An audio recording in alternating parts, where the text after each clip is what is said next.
अंबाला भाजपा कार्यालय में निकाय चुनाव को लेकर हुई बैठक।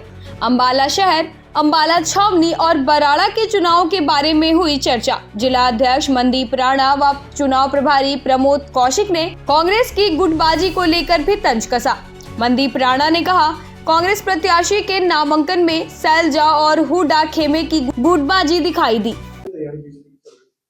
देखिए, आपने देखा होगा कि इस प्रकार से हमारे जो तीनों चुनावों के अंदर हमारी भारतीय जनता पार्टी के जो तीनों प्रत्याशी हैं, बड़े जोश के साथ सभी कार्यकर्ताओं ने जुनून के साथ तीनों ने नामांकन अपना कर दिया है। और हमारे जो सभी पार्षद जिन्होंने चुनाव लड़ना है, उन्होंने भी अपना नामांकन बड़े जोश के साथ किया है। आज आप देखेंगे इस चुनाव के अंदर एक तरफा जो जीत भारतीय जनता पार्टी की दिखाई दे रही है, क्योंकि कांग्रेस को तो जो प्रत्याशी हैं वो ढूंढने से भी नहीं मिल रहे और जबरदस्ती कैंडिडेटों को तैयार करा जा रहा है। और जिस प्रकार की गुटबाजी उनकी प्रदेश के अंदर नजर आती है, कल आपने देखा होगा कि सैलजा गुट और हुड्डा गुट, उस तरह की गुटबाजी जो है, कल जो मेयर का नामांकन अंबाला में हुआ है, तो कहीं पर भी जो सैलजा गुट के जो लोग हैं वो कहीं पर भी दिखाई नहीं दिए।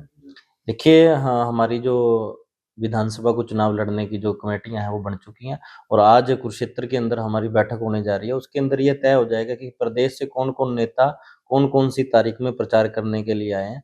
एक बात तो तय है कि जिस प्रकार से दिल्ली के अंदर हमारे जो शीर्ष नेतृत्व के कारण जो clean sweep Bharatiya Janata party की सरकार बनी है, उसी प्रकार से हरियाणा में जितने भी चुनाव हो रहे हैं, भारतीय जनता पार्टी की एक तरफा जीत कार्यकर्ताओं के सहयोग से होने वाली है। लगातार 3 दिन से अंबाला सिटी और कैंट में मेरा आना हो रहा है। पहले अंबाला सिटी के मेयर प्रत्याशी का नॉमिनेशन हुआ। कल अंबाला कैंट में नगर परिषद चेयरमैन के प्रत्याशी का और सभी वार्डों के 32 के 32 वार्डों के जो हमारे प्रत्याशी हैं उनका नॉमिनेशन हुआ। आज सुबह अंबाला सिटी की जो चुनाव प्रबंधन की हमारी टीम है उसकी बैठक हुई। उनकी सब ड्यूटियां अलग अलग लगाई और पूरे हरियाणा में ही लगभग क्लीन स्वीप हम नगर निकाय चुनाव में करने जा रहे हैं। अंबाला कैंट में तो कांग्रेस ने अपना प्रत्याशी ही नहीं खड़ा किया, वो बैसाखियों पे चल रही है, किसी और का समर्थन करने की मजबूरी उनकी बनी है।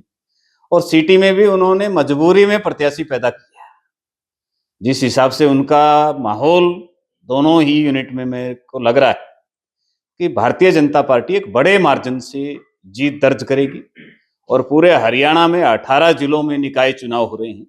18 के 18 जिलों में एक बड़े मार्जिन के साथ, बड़े मैंडेट के साथ हम जीत के आ रहे हैं। और ये जो जीत का सिलसिला है, लोकसभा के बाद विधानसभा और विधानसभा के बाद ये तीसरा जो ट्रिपल इंजन है, ये भी सज के तैयार हो चुका है। और हरियाणा और मोदी जी के हाथ को मजबूत करते हुए ये सब यूनिट एक नए विकास की दिशा तय करने के लिए चलेगी।